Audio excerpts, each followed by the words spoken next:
এই সরকার ক্ষমতায় আসার পর অনেক অনেক জোকস কমেডি আমরাও বিভিন্ন কন্টেন্টে বলেছি যে ভবিষ্যতে আমার সন্তান আমার ছেলে যদি কিছু হতে চায় তোর এমবিশন কি জানতে চাইলে উদ্বুদ্ধ করবো যে ও বড় হয়ে সমন্বয়ক হোস।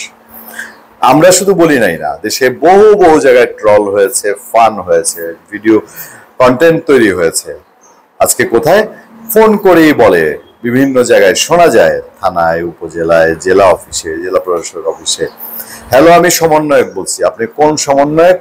আমি ওই গলাচিপা থানার এই জায়গার ওই ইউনিয়নের ৮ নম্বর ওয়ার্ডের বৈষম্য বিরোধী ছাত্র আন্দোলনের সমন্বয়ক। ফান আছে, ফান ভিডিও আছে, দেখবেন বাসে উঠেছে একদল, ওঠার পরে বলে যে টিকিট দেন, ভাড়া দেন, বলে আমি সমন্বয়ক, বাস পুরায় দিব যাত্রাবাড়ি গেলে, টিকিট মাপ। তারপরে সাথের জন্য জিজ্ঞেস করছে একে সমন্বয়ক, তারপর আরেকজনের জিজ্ঞেস করছে সে সহ সমন্বয়ক। ভরে গেছিল না প্রথম ২-৩ মাস। সমন্বয়ক আর সহ সমন্বয়ক হইলে আর কিছু লাগে না এই দেশটার মধ্যে। আমার এলাকায় নেত্রকোনায় মোহনগঞ্জে এক ছোট ভাই ফোন দিয়েছে, কৃষক মানুষ, তার ব্যাংক লোন প্রয়োজন। আমাকে খুব আকাকুতি মিনতি করে বললো যে ভাই বহু সাংবাদিকতা করেছেন, বহু জনের সঙ্গে আপনার যোগাযোগ, আমার ব্যাংক ঋণটা হয়ে যায় যদি একজন সমন্বয়ক দিয়ে ম্যানেজাররা একটা ফোন করায় দেন। আমি বললাম কেন সমন্বয়ক দিয়ে ফোন করাইলে কেন ব্যাংক লোন হবে? বলে যে এখানে সমন্বয়কের ফোন পায় আমার ইউনিয়নে ১,১৫,০০,০০০ টাকার লোন পাইছে। তো আমি জানি না, আমি তাকে জিজ্ঞেস করি নাই কোন সমন্বয়ক ফোন করেছিল। আমার এলাকায় একজন খুবই বড় বিখ্যাত সমন্বয়ক আছে, তার নাম হচ্ছে খান তালাত মাহমুদ। তিনি চট্টগ্রামের সমন্বয়ক এবং কেন্দ্রীয় নেতা।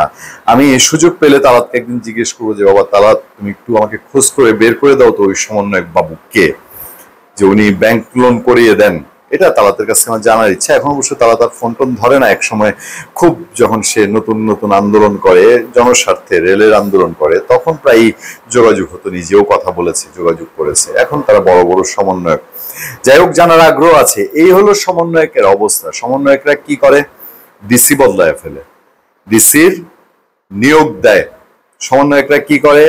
জেলা জাজে হুমকি দেয় বদলায় ফেলে, টিওনো বদলায় ফেলে। সমন্বয়করা কি করে? হাক্কানি পাবলিশার্স এর মালিকের বাসায় মধ্যরাতে গিয়া বলে তুই ফেসিবাদের দালাল, পয়সা দে। বাংলাদেশে সমন্বয়কদের এই সাইজ হওয়ার জন্য এখন আমি জানি না, হাক্কানি পাবলিশার্স এর ওই ঘটনা এবং সেনা প্রধান যখন বললেন নো মব জাস্টিস, আর মব জাস্টিস টলারেট করা হবে না, এরপরে হ্যালো ভাই সমন্বয়ক আপনারা কেমন আছেন খোঁজ নিতে ইচ্ছা করে যে এই যে জ্বালিয়েছেন। কত তো বলেছে আপনাদের যারা উত্তরসূরি যারা ছিলেন, বাংলাদেশে নাকি রক্ষী বাহিনী এক সময় খুব জ্বালিয়েছে। আমরা তো তখন জন্ম হচ্ছে প্রায় ৭৪ সালে আমার জন্ম, আমরা তো দেখার কথা না তখন, কিন্তু শুনেছি তো, শুনতে শুনতে বড় হলাম। যারা আওয়ামী লীগ বিরোধী তারা সবসময় এই কথাটা বলে এসছে। আজকে এসে আমার প্রশ্ন হচ্ছে যে ওই যে রক্ষী বাহিনীর কথা বলা হয় সেটা কি এমন ছিল? যেই গল্পগুলো বলা হয়, মিথগুলো বলা হয়, তারা কি এই যে সমন্বয়ক বাহিনী যে এরকম ছিল? একটা দিন কেউ কেউ বলে যে কোথায় পালাবে, কোন দিক দিয়ে যাবে, এটা খোঁজ নেওয়ার উপায় নেই। আমি জানি না আজকে যে আলোচনা হচ্ছে আপনাদের সামনে, দুদিন পরে এখন যে টালমাটাল পরিস্থিতি দেশে, সেনাপ্রধান বলেছেন যদি এই প্রতিকূল পরিবেশ সমন্বয়করা সামলে ফেলে, আগামী দিনে কি হবে? মেয়ের বিয়েতেও কি আপনার সমন্বয়কের অনুমতি নিতে হবে, বাপের অনুমতি নেওয়ার আগে? সেই সিচুয়েশন কি তৈরি করতে চায় তারা? এবং দেশে ওই যে বলে না, এই যে ইব্রাহিম সাহেব, যিনি এই সরকারের খুব ওয়েল উইশার, মৌলানা ইব্রাহিম, তিনিই বলেছিল যে এই দেশে নতুন কিছু গজবাজি হয়েছে, এই গজবের মধ্যে একটা হইলো সমন্বয়ক।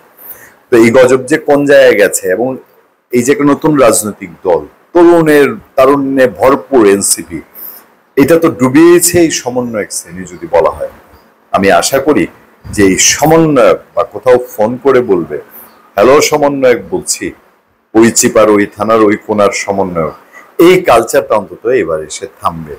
সরকার থাকুক, সরকার ইলেকশন দেখ না দেখ, যা ইচ্ছা তাই হোক, এখন আর দেশ নিয়ে কে ভাববে? ভাবার কোনো সুযোগ আছে? কি ভাবনাটাই ভাববে? অন্তত সমন্বয়ক উৎপাত থেকে মানুষ মুক্তি পাক। ধন্যবাদ সবাইকে, ভালো থাকবেন, সুস্থ থাকবেন, সত্য করুণা এবং সহনশীলতার সাথে। আপনার সাথে আমি আতিক রহমান পূর্ণিয়া।